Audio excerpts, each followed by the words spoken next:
My grandma's neighbour passed away last year, and he was a bit of a lonely guy with no family. She was helping clear the place out, and among all the clutter, there was some really stunning mid-century furniture. We found homes for what could be salvaged, but when I spotted a glimmer of chrome, I knew this smoked glass shelf was coming back with me. I pulled it out of the apartment and gave it a wipe down, but this was more for the purpose of disinfecting before taking it to mine. Then I forgot about it for months. But what better time to restore this beauty than during Mending March, which is just March, but I'm using the power of alliteration to convince myself to fix something around my house every day, and you get to watch satisfying before and afters. There are a few different ways to remove rust, but I usually use a combination of vinegar and salt, or bicarb, or detergent like sugar soap with steel wool. Billy is also a fan of steel wool, so she had to go into puppy jail for the remainder of the project.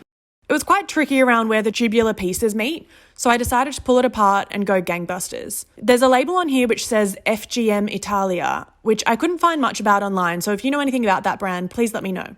Once I couldn't be bothered scrubbing anymore, I wiped that clean and went in with a little bit of Silvo, which I've learned is a bit less abrasive than Brasso, so it's good for chrome. Unfortunately, on one of the base pieces, there's a part of the metallic finish that's all shredded up. From what I can tell, rechroming isn't really a DIY jobby, so I've been looking into metallic pens or silver nail polish, but I thought I'd see if anyone has any ideas, because it might be better to just leave her as is than make it worse. But for now, look at her. I need to refinish the floors here as well and learn how to style a shelf properly. I'm just glad to have this job off the mental load.